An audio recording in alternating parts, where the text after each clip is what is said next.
an architecture media podcast, supported by the Australian Institute of Architects, produced on Boon Wurrung country.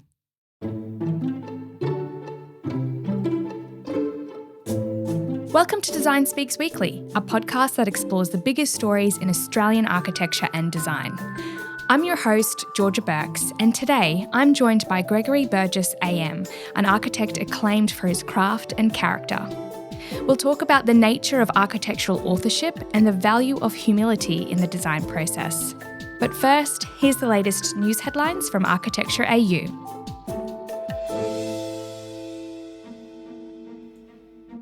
In the news this week, a team of design consultants have been engaged to help shape the future of the Melbourne Cricket Ground as a business case for the stadium's redevelopment moves forward.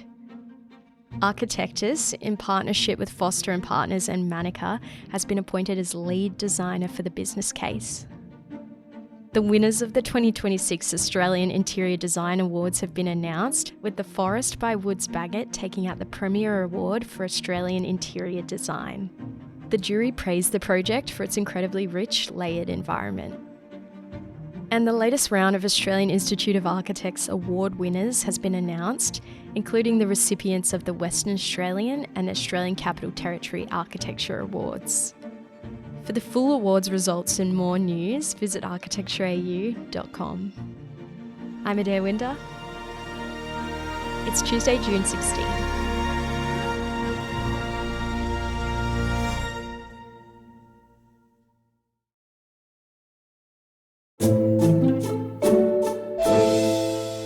Australian architect Gregory Burgess AM is renowned for his culturally and environmentally responsive approach to architecture.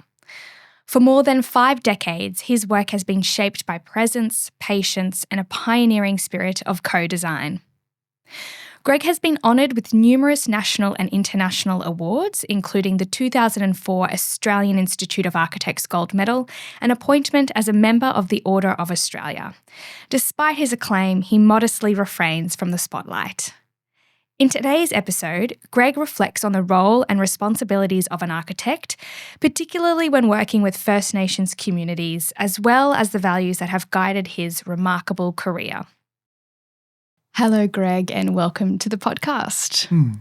How are you? I'm well, thank you. Greg, your project Brambuck, the National Park and Cultural Centre, is widely recognised not only for its architectural achievement, but for the way it emerged from a long, patient process of listening and collaboration. You spent around 18 months living on Jarawajali and Djab Wurrung country, working closely with community throughout the design process.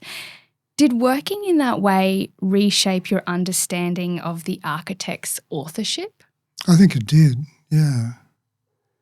We weren't there continually for 18 months, but in a whole series of workshops where the group was in conversation about their real needs. Well, when I say it, the group, there was 5 groups, representatives from 5 different communities. And the workshops sort of moved with care and slowness, which was, I suppose, part of the intention not to be hurried, to really give time and space for familiarising with the place at Brambuck, for each person to be able to be heard.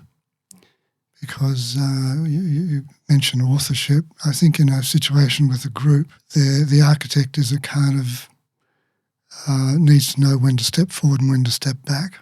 And there's a certain sensitivity needed for making sure everybody is heard. Because being listened to is what's important, and being in conversation as a follow-up to individual opinions and statements is very important too. So there's a live conversation which is precipitating out ideas, and in a sense it's a healing process. You know, the conversation is healing. Quite a few of these people weren't, they have been through periods where, you know, they're part of the stolen generation. So there's a sort of a generational trauma that is present in the group which needs to be respected.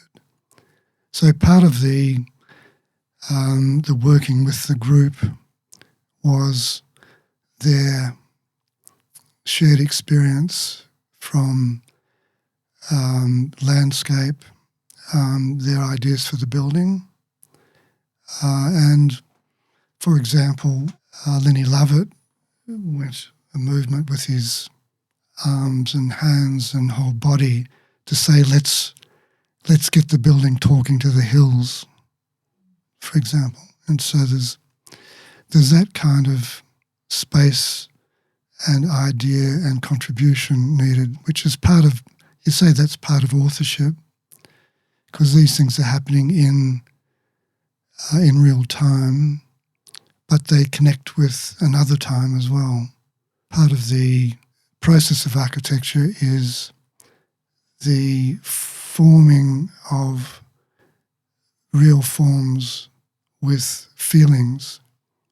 So, in Brambuck, I think the essential qualities were suffering and hope, which came out of probably the first night we spent camped out there on the site, and I overheard very distressing conversations about people's lives and the effect of being stolen, if you like.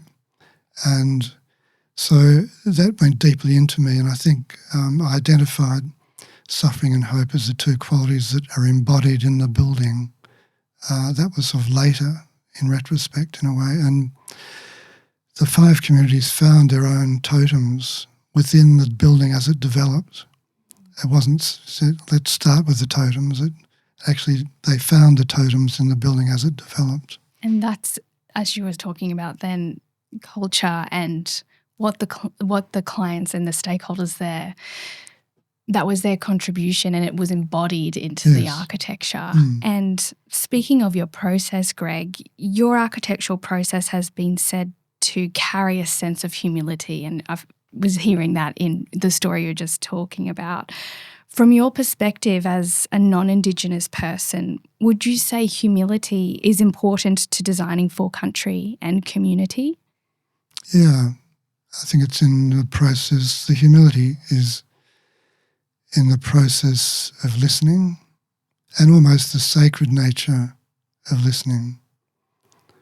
And the listening is in itself a kind of healing process in terms of human, and really our common humanity is important. So there's a need for respect and reverence of a kind of a sacred nature of the group space, and what's taken from that in terms of intention, what's taken from that in terms of what's essential. Listening is also giving validation to somebody's experiences that they've had as well, particularly with those cultural projects that you've worked on, would you say? Yeah, definitely.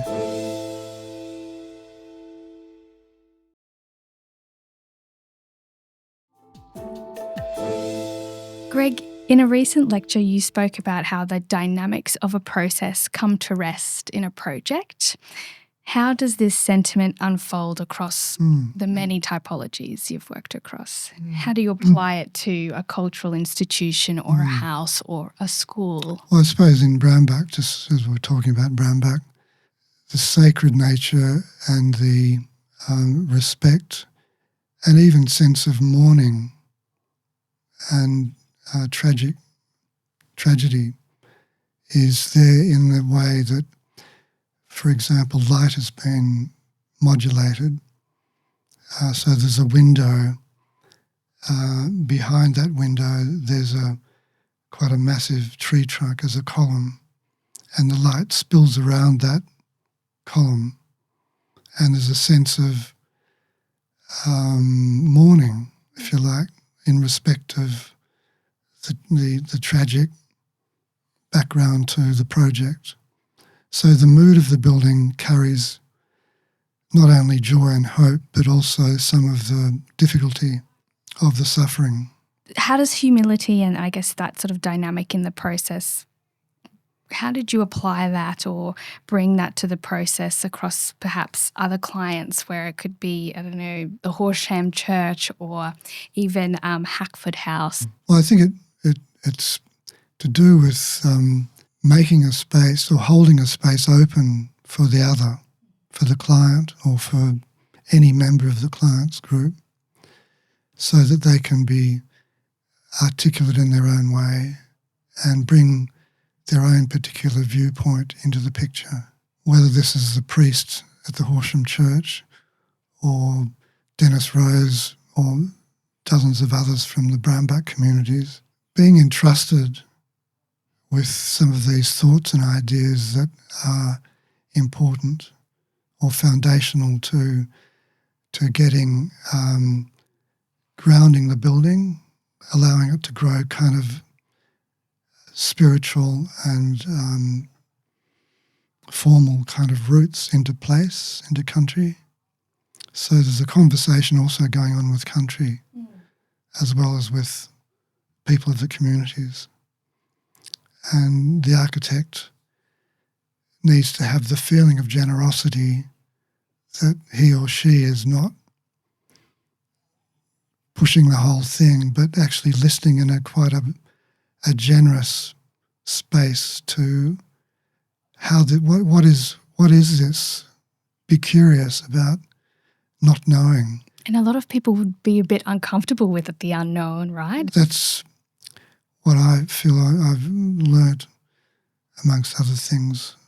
You know, I'm over 80 now, but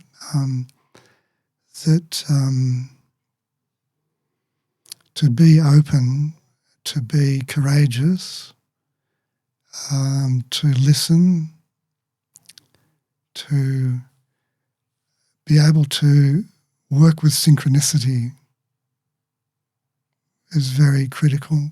This is a critical thing which is probably not done very much, but to be so open and go to a place and go with a group where you're catching the moment when something's happening that needs to be part of the project.